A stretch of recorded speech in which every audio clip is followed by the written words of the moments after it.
আসসালামু আলাইকুম। আজকে আমরা শিখবো আই কখন আর নেয়, আই কখন ওয়ার নেয়। দেখো, আই, ইউ, হি এই তিনটা পার্সোনাল প্রোনাউন যদি কখনো কোনো সেন্টেন্সে টু, থ্রি, ওয়ান এই স্টাইলে বসে এবং আই এর পূর্বে যদি কখনো অ্যান্ড বসে, তাহলে আই প্রেজেন্ট টেন্সে আর নেয় আর পাস্টে হলে ওয়ার নেয়।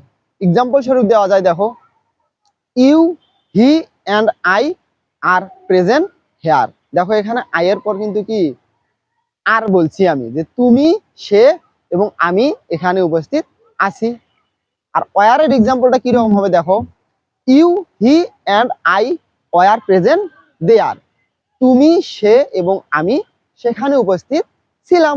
তাহলে অবশ্যই আই আর নিল আগের প্রেজেন্ট টেন্সে, আর এখানে পাস্ট টেন্স হওয়ার কারণে আই ওয়ার নিছে। কারণ এই টু, থ্রি, ওয়ান এই স্টাইলে যদি কখনো পার্সোনাল প্রোনাউনগুলো ব্যবহার হয়, তাহলে এই সেন্টেন্সের প্রথমে যে পার্সোনাল প্রোনাউনটা বসে সেই পার্সোনাল প্রোনাউনটা অনুযায়ী ভার্বটা ব্যবহার হয়। যেহেতু এই দুটো এক্সাম্পলেই ইউ ছিল প্রথমেই, যার কারণে প্রেজেন্টে আই এর পর হয়েছে আর পাস্টে আই এর পর হয়েছে ওয়ার। তো এই ছিল আজকে আমাদের আই কখন আর নেয় আর আই কখন ওয়ার নেয়।